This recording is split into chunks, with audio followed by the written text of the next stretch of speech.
En sommaire, ce soir, le très expérimenté banquier Moussa Touré était l'orateur du CEO Talk organisé chaque fin de mois par le réseau de l'entreprise en Afrique de l'Ouest. Retour sur sa prestation dans un instant.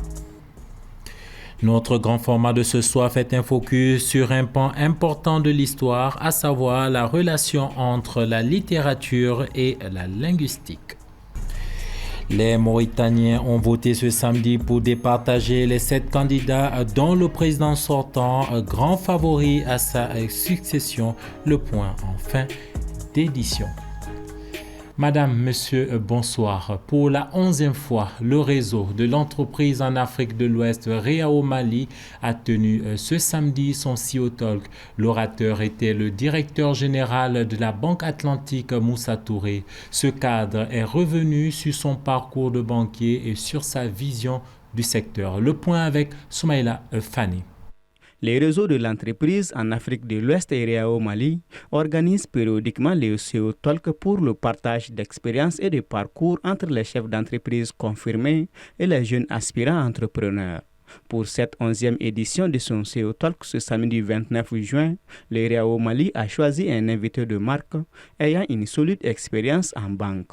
Aujourd'hui, nous avons l'honneur d'accueillir un invité exceptionnel, un homme dont le rôle est crucial dans le monde des affaires. Moussa Touré, directeur général de la Banque Atlantique. Monsieur Touré, votre présence ici est très attendue et nous sommes ravis de vous avoir parmi nous pour cette 11e édition du CEO Talks. Le thème de votre intervention, accès au financement des PME, problématiques et opportunités, est d'une importance capitale pour nos jeunes porteurs de projets. Votre expérience. Expérimenté, Moussa Touré a à son actif plus de 17 ans de service à la Banque Atlantique Mali.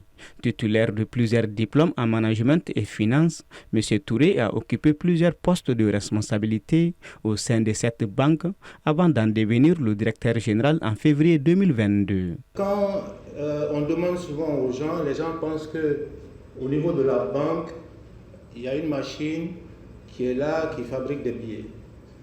Donc il y a beaucoup d'argent, on vient, on prend l'argent, on donne aux clients. C'est pas cela. La banque, c'est vous qui êtes là. C'est l'argent que vous déposez à la banque qu'on utilise pour prêter à d'autres personnes.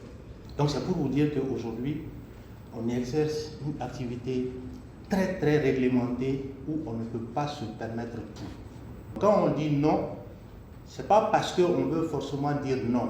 C'est parce qu'il y a des choses qui ne nous permettent pas forcément d'aller. Accès au financement des PME, problématiques et opportunités, c'est le thème qui a fait l'objet d'un exposé par le directeur de la Banque Atlantique Mali, un thème qui cadre avec l'actualité du pays. Il y a toujours des réunions, il y a toujours des formations, mais jusqu'à présent, on n'arrive toujours pas à accompagner ces PME. Pour moi, aujourd'hui, la problématique principale de financement des PME au Mali, c'est tout ce qui est... quand les gens viennent nous voir, ils nous disent oui, les banques ne veulent pas nous financer parce qu'on n'a pas d'état financier, parce qu'on n'a pas de garantie. Mais tout ça, c'est quoi? C'est l'information financière. Aujourd'hui, il faut qu'on arrive à renforcer les capacités, c'est-à-dire de ces PME-là. Et le renforcement de ces capacités passe par quoi? Ça passe par la formation, la sensibilisation. Aujourd'hui, je peux vous assurer qu'il y a beaucoup de mécanismes qui sont disponibles, mais qui sont méconnus du grand public.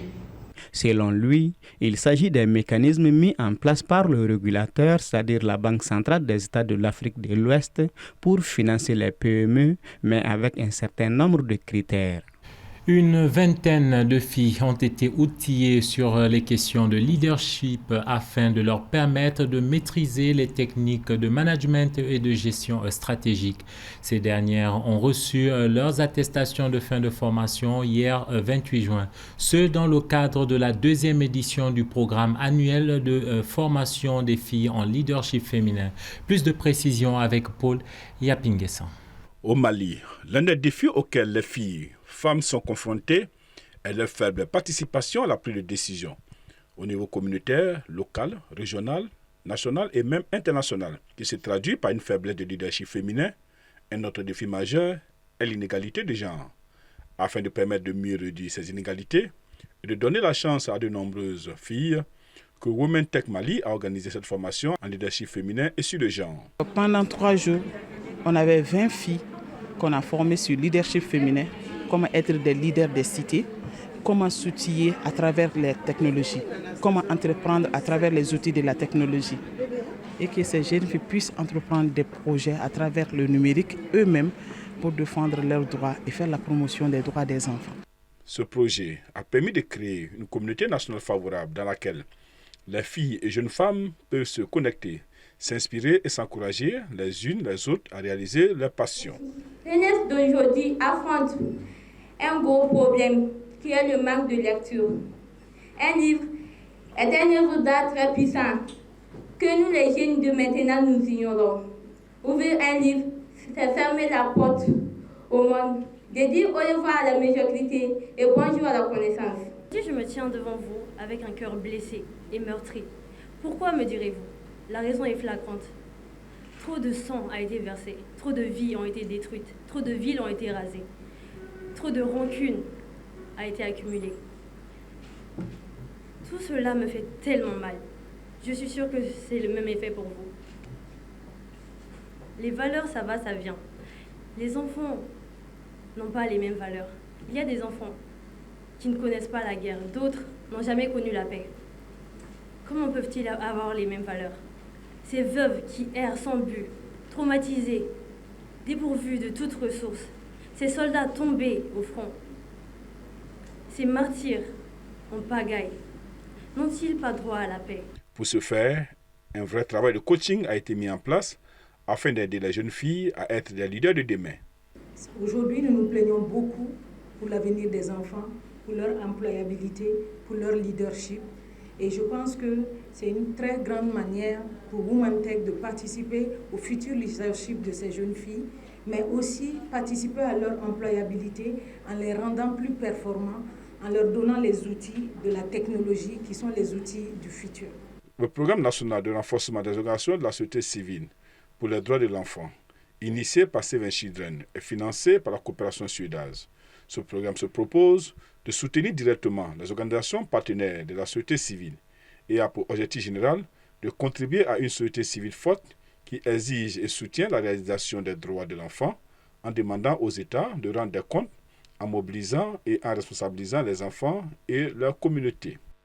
Nous passons à présent à notre grand format consacré à la relation entre la littérature et la linguistique. Ces deux notions représentent un pan important de l'histoire de notre pays et pas que. La linguistique peut être utile à l'étude des textes littéraires. Dans le même temps, la littérature est susceptible de donner des leçons à la linguistique. Comprenons tout cela avec Paul Yapinguessan. Comme dans la plupart des pays de l'espace francophone, le français y demeure la langue officielle, même si dans la vie quotidienne, la majorité de la population n'utilise que la langue nationale. Au Mali, la donne a changé avec l'adoption de la nouvelle constitution qui fait de la langue française une langue de travail avec 13 langues officielles. Aujourd'hui, le département linguistique et littérature constitue pour nous un département important. J'allais dire même un département stratégique au moment où nous parlons de refondation du Mali, de refondation du pays, où les langues et la culture malienne prennent une place de choix.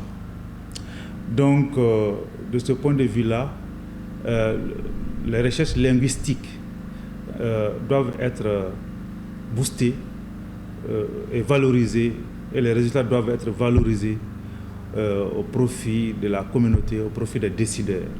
La littérature qui vise à éduquer et à communiquer des pensées devient à cet effet important car elle peut permettre de promouvoir le patrimoine linguistique et historique du pays. Elle est importante pour celui qui sait que chez nous sommes une société de tradition. Voilà, une société où l'écriture effectivement a mis du temps à venir. Donc les gens croyaient effectivement à la transmission orale. Donc Et cette littérature orale améliore effectivement la vie de l'homme. Elle améliore, et à travers, même si on voit effectivement les œuvres théâtrales, les contes et autres, il y a des leçons de vie là-dedans. Ça permet tout d'un coup de passer un message.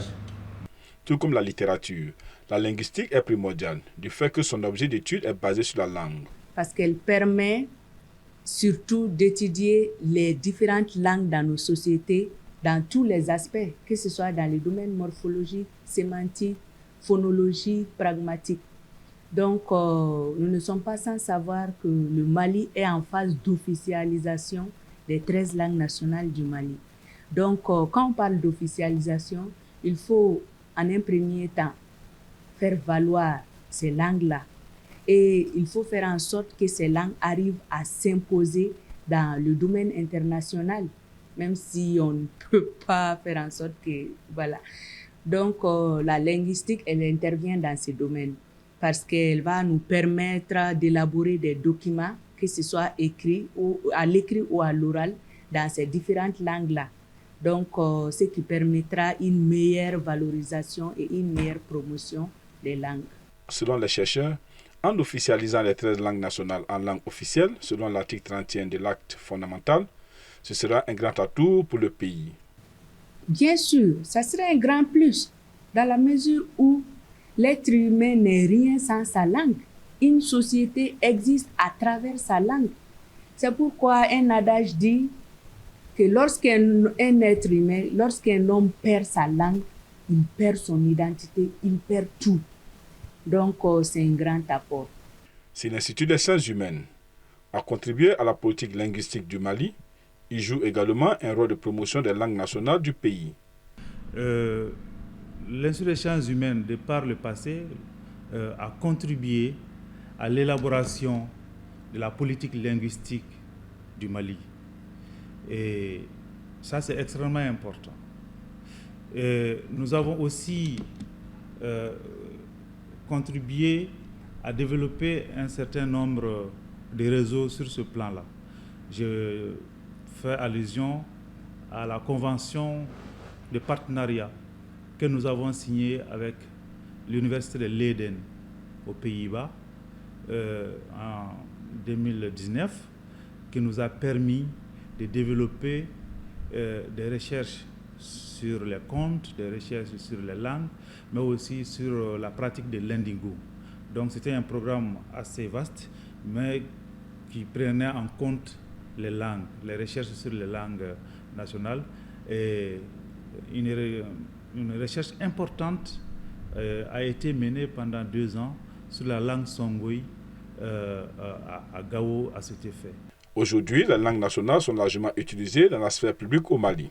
Les domaines concernés sont notamment l'éducation, l'agriculture, l'élevage, la pêche, la santé, l'artisanat, la culture, la protection de l'environnement, le commerce, les finances, en particulier la microfinance, la politique, la presse orale et écrite. Cette extension continue de l'utilisation des langues nationales dans les différents domaines de la vie publique révèle l'attachement des populations à la langue identitaire et de communication courante. Dans l'actualité sous-régionale, en Mauritanie, environ 1,9 million d'électeurs étaient invités aux urnes ce 29 juin pour départager les 7 prétendants au fauteuil présidentiel. Avec une opposition en ordre dispersé, le président sortant Mohamed Ould Ghazouani apparaît comme le grand favori. Suivons ce récit. Ce samedi, les Mauritaniens votent pour choisir entre le changement ou la continuité, incarné par le président sortant Mohamed Ould Ghazouani. Face à lui, 6 candidats promettent la première véritable alternance démocratique dans ce vaste pays désertique d'environ 4,9 millions d'habitants qui a connu une multitude de coups d'État de 1978 à 2008 avant de vivre en 2019 sa première transition entre 2 présidents élus. Les résultats devraient commencer à tomber samedi dans la soirée et être annoncés officiellement dans la journée de dimanche ou lundi. À Nouakchott, la capitale, des files d'électeurs se sont formées dans le calme dès l'ouverture des bureaux à 8 heures. Depuis le début de la campagne, le chef de l'État qui a sillonné toutes les régions du pays promet une victoire éclatante dès le premier tour. Il a fait de l'aide aux plus démunis et à la jeunesse ses chantiers prioritaires. Après un premier mandat entravé par l'épidémie de Covid-19 et les conséquences de la guerre en Ukraine, M. Ghazouani espère y réformer davantage au cours d'un second mandat grâce à des perspectives économiques favorables. Les deux principaux concurrents du président sont le militant des droits humains Birahim Da Abey, deuxième des deux dernières présidentielles, et le président du parti islamiste, Hamadi Ould Sidi El Mokhtar, première force d'opposition à l'Assemblée nationale. Les deux prônent un changement radical, la fin de la gabegie et de la corruption et une profonde réforme de l'éducation et de la justice. La campagne s'est déroulée dans le calme et tous les candidats ont voté ce samedi matin. Le gouvernement a mis en place un observatoire national chargé de surveiller l'élection que l'opposition dénonce comme un instrument de manipulation du scrutin. 600 observateurs ont été déployés sur le territoire, mais peu d'observateurs internationaux ont fait le déplacement. S'il est réélu, Mohamed Ould Al-Ghazouani s'est engagé à bâtir une centrale électrique alimentée au gaz naturel issu du projet gazier offshore GTA, dont la production est en passe de démarrer d'ici la fin de l'année. Il a également promis d'investir dans les énergies renouvelables et de développer l'exploitation minière de l'or, de l'uranium et du fer. Et l'un des grands enjeux de ce scrutin est la jeunesse mauritanienne. Selon les dernières données de l'Organisation internationale du travail OIT, près de 24% des jeunes mauritaniens âgés de moins de 25 ans sont au chômage. Et bon nombre des observateurs estiment que M. Ghazouani a des chances de l'emporter dès le premier tour. S'il y a un second tour, il aura lieu le 14 juillet prochain. D'une élection à une autre, mais cette fois-ci, nous parlons des législatives prévues en France demain dimanche 30 juin. Les électeurs devront élire les 577 députés qui siègent à l'Assemblée nationale. Ce scrutin a été imposé par la dissolution de l'Assemblée nationale par le président Emmanuel Macron au sortir des élections européennes du 9 juin dernier. La majorité présidentielle avait été battue par le Rassemblement national de Marine Le Pen. Point final à cette édition d'information. Madame, Monsieur, merci de votre fidélité.